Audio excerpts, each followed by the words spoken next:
Students, our next topic is inertia of direction. Inertia of direction. What is inertia of direction? Inertia of direction is the tendency of the body to resist any oppose in its state of direction. एक body की tendency होगी कि वो अपने direction की state को change नहीं होने देना चाहिए. ओके, उसकी एबिलिटी कि वो चेंज नहीं होने देना चाहती. ठीक है, और अगर मुझे उसकी स्टेट को चेंज करना पड़े, यानी उसके डायरेक्शन की स्टेट को चेंज करना पड़े, in that case I have to apply the force. उस केस में मुझे क्या करना पड़ेगा? फोर्स लगाना पड़ेगा. तो क्या है? The tendency of the body to oppose any change in direction of motion is known as inertia of motion.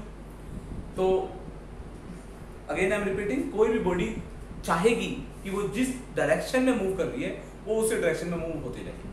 अगर मुझे उसकी डायरेक्शन चेंज करनी पड़ी तो करना होगा क्या? उससे फोर्स लगाना पड़ेगा उस डायरेक्शन को चेंज करने के लिए. ओके, तो इसके कुछ एग्जांपल्स हैं.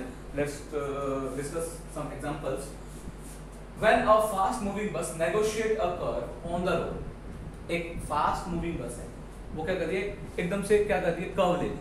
तो होता क्या है? हम सबने देखा है, जब हम कार में होते हैं या बस में होते हैं, अगर वो तेज चल रही है और एकदम से टर्न ले लेती है तो क्या होता है? क्या होता है? जिस डायरेक्शन में वो टर्न लेती है, हम उसके अपोजिट साइड हमें क्या लगता है? फोर्स लगता है. यस और नो? ऐसा क्यों होता है? ऐसा इसलिए होता है, सपोज करो जैसे मैं सामने स्ट्रेट चल रहा हूँ, ठीक है, मेरी टेंडेंसी है, मेरी बॉडी की टेंडेंसी है कि उसकी वो स्ट्रेट चलती है. उसकी डायरेक्शन क्या है? स्ट्रेट लाइन में. तो अब जैसे ही बस ने अगर लेफ्ट टर्न लिया, मेरी बॉडी की टेंडेंसी क्या है कि वो स्ट्रेट चलेगी. अब वो तो यही रहेगी, इसी डायरेक्शन में रहना चाहेगी. बस उसको लेफ्ट साइड लेके जाना चाह रही है.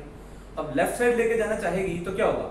अल्टीमेटली जो इनर्शिया ऑफ डायरेक्शन की वजह से मेरी बॉडी को इस तरफ फोर्स करेगा, क्योंकि मेरी बॉडी उसी डायरेक्शन में चलना चाह रही थी जिस डायरेक्शन में वो थी. क्लियर? दैट्स व्हाई जिस डायरेक्शन में बस ने मूव किया उससे अपोजिट डायरेक्शन में मुझे क्या लगेगा? फोर्स लगेगा. इसलिए मेरी बॉडी ऐसे झुक जाती है. यस और नो? तो that is the example of inertia of direction. इसके अलावा a spark produce tangentially during the sharpening of knife. तो देखा होगा जब नाइफ को या सीजर को शार्प करते हैं, जो पर्सन्स होते हैं जो कि हम मार्केट में जाके कई बार शार्प करवाते हैं नाइफ को या सीजर को, तो जब वो जिस रिम पे उसे घुमाते हैं, उस रिम से स्पार्क्स निकलते हैं, है ना? वो स्पार्क्स टेंजेंशियली निकलते हैं. क्यों? क्योंकि देखो, किसी भी सर्कुलर पाथ में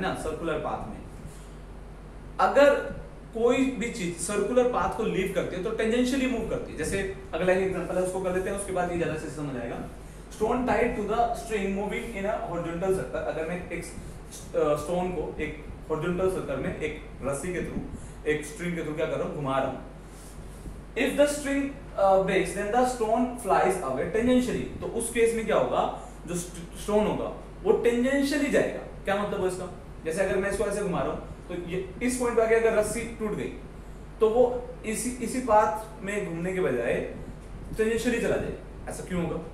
ऐसा इसलिए होगा क्योंकि उस पॉइंट पर उस स्टोन की डायरेक्शन क्या थी? एक सर्कल में, किसी भी सर्कल में किसी पॉइंट पर अगर मुझे डायरेक्शन फाइंड आउट करनी होती है तो मैं क्या करता हूँ? उस पर टेंजेंट ड्रॉ करता हूँ.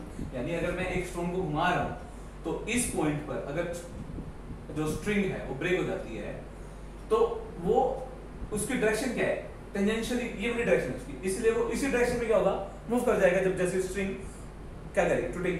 अगर सपोज करते हैं वो यहाँ था और यहाँ पे रस्सी टूट जाती है तो ऑफ कोर्स वो इस डायरेक्शन में जाएगा, क्योंकि उसकी जो डायरेक्शन थी, उसकी किसी भी पॉइंट पर सर्कुलर पाथ में डायरेक्शन कैसे फाइंड आउट करते हैं? By drawing tangent at that point. तो इस पॉइंट पर डायरेक्शन ये है, तो वो जब स्ट्रिंग टूटेगी तो वो इसी डायरेक्शन में क्या होगा? मूव करेगा. सिमिलरली यहाँ पर जब जो नाइफ को शार्प करने वाला पर्सन था, जब वो नाइफ को शार्प करेगा तो जो उसका रिम होगा जिससे स्पार्क्स निकलेंगे, क्योंकि अब वो स्पार्क्स उस व्हील को लीव कर रहे हैं. जब वो लीव करेंगे तो क्या करेंगे? टेंजेंशियली मूव करेंगे. इसलिए वो टेंजेंशियली मूव होते हुए मेरे नजर आते हैं. तो इसलिए that is the example of inertia of direction.